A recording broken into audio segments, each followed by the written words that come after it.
Nakaangat eh, no? Tayo ng Carb 34. Naka-oil catch can nga pala yan. Tapos yung throttle body niya nakatingala na rin. Kaya limitado na yung mga gamit na pwede ikabit dito.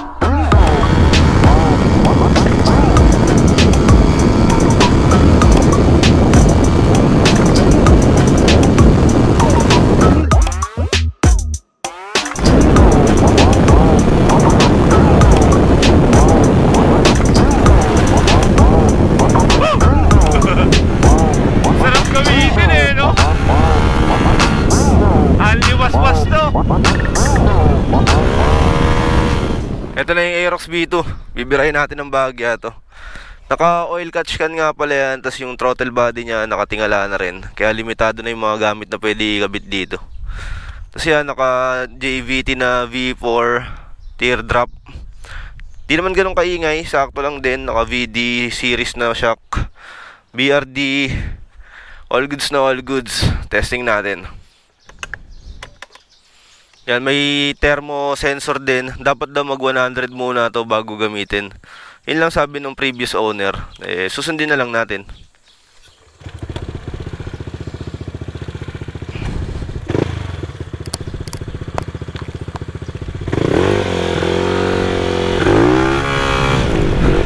Nakatalon eh, no? Nakaangat talaga to. Ganda rin talaga manakbo eh. Naka-dynamic balance to, gawang Jing. Napansin agad nila Lester yun eh. Solid din ang pagkaset.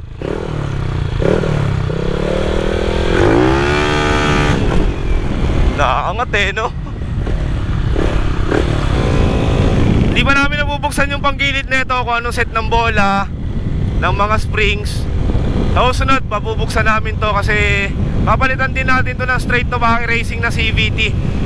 Pulley, drive base, clutch assembly, mga springs, tsaka ceramic pin, tsaka bell. Papalitan natin straight to back racing.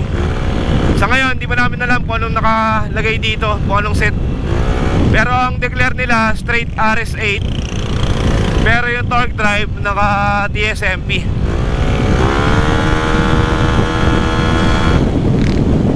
Solid din humiyaw eh. Nakakatuwa nga history nito yung pagkabili namin. Pagkakita pa lang namin sa Facebook Marketplace, talagang kinuha na agad namin kasi nakita namin yung mga specs. Talagang busog-lusog. Bibili sana namin stock lang na Aerox. Sabi ko gagastusan din naman. Eto, naka RCB na mags, shock, wala na masyadong babaguhin. Kesa bumili ka ng all stock, eto, mararamdaman mo pa yung tunay na saya at ligaya kada bira. Kaya all goods na rin pag dinudamat mo mga tid. Talagang panalo na. Kasi sa karga pa lang ng makina, sa ECU, plus points na nga lang yung accessories ng RCB eh. 2,000. Panalo na talaga.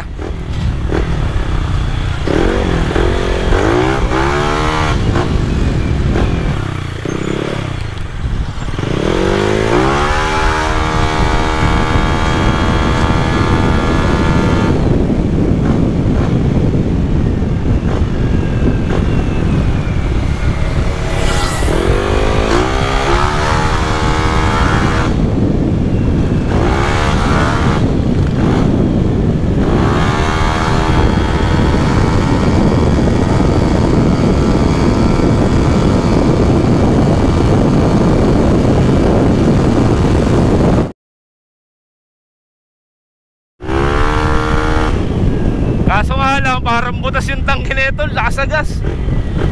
Pero wag natin iindahin, ginusto natin to eh. Sayang ang karga kung nalalakasan ka sa gas.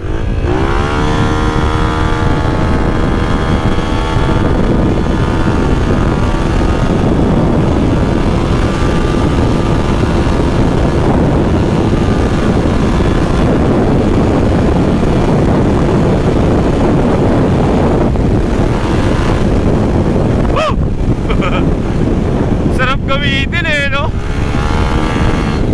Ang liwas-was to.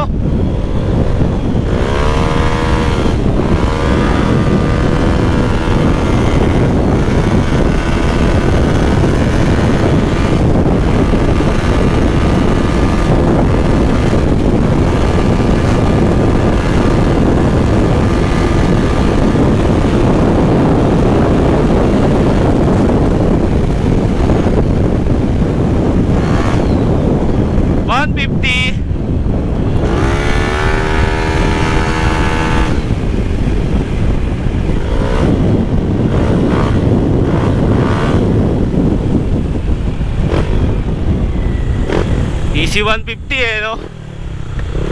Basic lang sa kanya yan.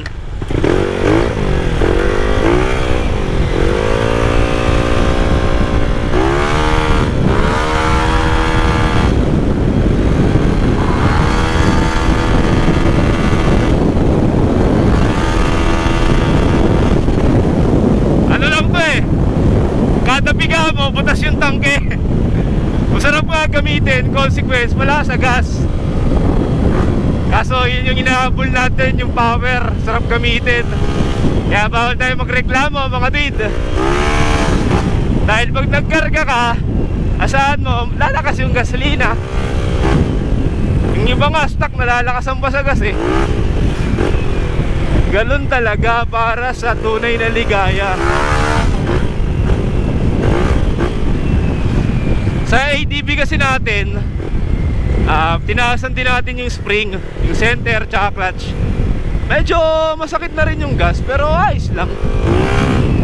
Talaga namang nakonsumo ng gasolina mga motor kahit anong gawin natin, kakain pa rin ang gas yan. Pero syempre, iba pa rin ang kargado. Napakasarap gamitin.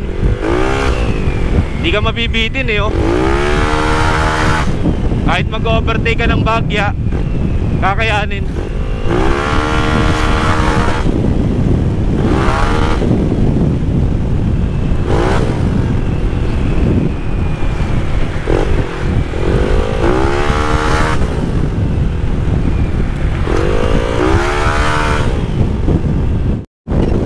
Testing natin birahin dito. Oy! Sagad na yan, par.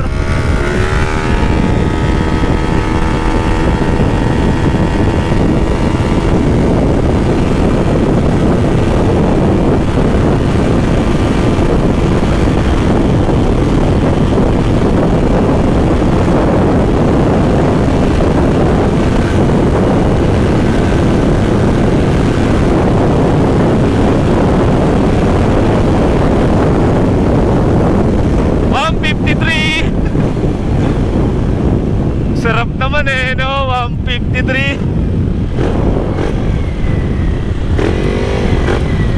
Naka-tonado nga pala to, naka-dyno tuned. Ang ECU nito ay Racer Mini X.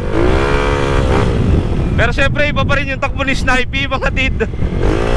Doon talaga ako nalulula Kahit yung unang set niya na 65 23-26 na naka-stock stroke, talagang malulula ka namang gamitin kahit naka-GP concept yun. Lalo na ngayon, nung pinalaro namin ng NGO, naka plus 12 65 23-26. Dati kasi stock stroke lang yun. Malapit na rin mabuo si Ducky.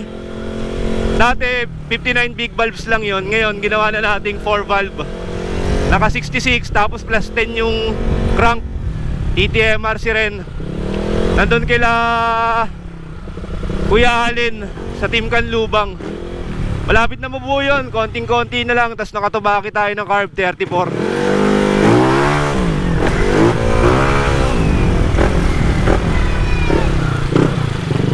Ang taas ng talon, boy!